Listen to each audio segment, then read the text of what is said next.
General ɗinmu Ibro mun gane shi a wata bidiyo a wani ƙauye da ya tafi, yana gaya ma ƙauyawan cewa wato su kare kansu ga 'yan ta'adda idan sun kawo masu hari, su tsaya su jajirce su ga cewa bakin gwalgwado su ma sun yaƙi wannan 'yan ta'addan, ba dan komai ba da saboda kan 'yan ta'addan su zo wato su ci karansu ba babbaka, su kakkashe su juya su tafi.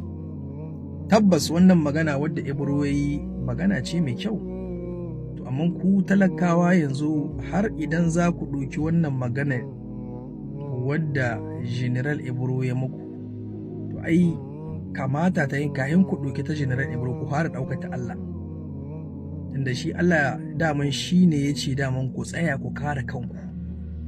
Jiran sai wai wani ya zo ya kare ka, wallahi ƙarya ce. Babu wani wanda zai zo ya kare ka a wannan rayuwar ta duniya, babu shi. Wanda zai kare ka lamba ta farko wato shine Allah, sannan kuma ya baka iko, ya baka dama, ya ce kai ka kare kanka. Babu inda Allah ya ce wata gwamnati ta so wato ta maka irin wannan karewai ta kana cikin gidanka kawai ka yi kwance wani dan iska kawai ya zo ya halbe ka ko ya zo ya yanke ka, dole ka tashi a nan wurin. Gwamnatin nauyin da Allah ya ɗora mata shine na ta kare iyakokin ƙasa kuma ta kare a cikin gida, amma tsaro na cikin gida na kana kwance da iyalinka, wannan tsaron Allah ya baka shi ta kowace irin hanya, ta dama ta hagum ta sama ta ƙasa, shine kawai. Allah ya ce uzina lillazina yuqatiluna bi annahum zulimu wa inna Allaha ala nasrihi laqadir.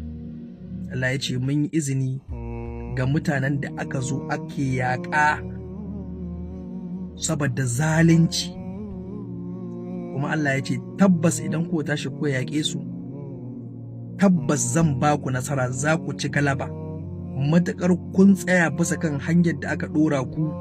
Wa iddu lahum mastada'atun min quwwa, ku yi tanadi, shine kawai. Maimakon gwamnati ta buɗe matalakawa hanyoyi ta ce kowane ya zo ya yi rijista a dokance kamar yadda aka sani a gwamnatance. Abu na farko, idan za ka zo ka kare kanka, kowa ya san wannan zamanin ba wani kare kai da za ka iya yi sai da bindiga. Bindiga kuma shine ka'idarta, idan za ka ɗauke ta abubuwa ne guda biyu. Abu na farko, a same ka baka taɓa yin hauka ba, kana da tabbashin lafiya, ba mahaukaci bane kai. Abu na biyu, a same ka baka taɓa yin wani kaso ba irin na ta'addanci, shine a doka a gwamnatance sai a ɗauka a baka, a doka ma wannan ta 'yan duniya. To sai ba a buɗe wannan ƙofar ba, sai da wuta ta yi wuta, sai yanzu aka dinga zowa ana cewa wai mutane su zo su kare kansu. Kuma kaga wanga 'yan ta'addan da kake kallon su, duk wannan abin da ka suna yi, wallahi azim saboda hukuncin da aka ce a ɗaukan musu ne wanda ya kama da na addini, hukunci irin na addini kai, wanda aka ce a ɗaukan musu shine da ba a ɗaukan musu, shi yasa kake ganin suke ta ƙara ƙaruwa.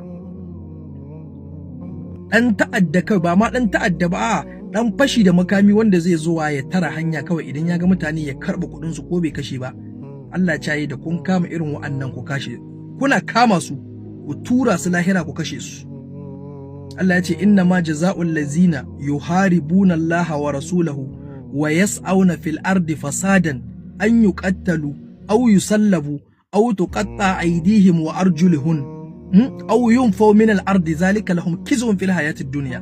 Haka Allah ya ce mutanen da suke yaƙa Allah, suke yaƙan manzo Allah, suke yaɗa fasadi a ban ƙasa, su tara wancan su kwace, su tara wancan su kashe. Allah ya ce kuna kama su, wato gashi da suna ku kashe su. Allah ya ce ko kuma ku datsa hannayensu, ko kuma ku tsire su, ko kuma ku kore su daga gari. Wannan shine sakamakon su na wulakanci a wajen Ubangiji tun a wannan duniya. Amma sai aka zo aka samu kawai wata midiya wanda za a zo wai a ce wai ana kare wani yancin dan adam, sai a ce an je an kai su kaso, a je a cida su da kuɗin gwamnati da kuɗin mu, a kama ɗan ta'adda da kuɗinka, inda kuɗin ku talaka a wurin ku ake matsa kuɗin, sai kuma a koma ana ci da wannan mutanen.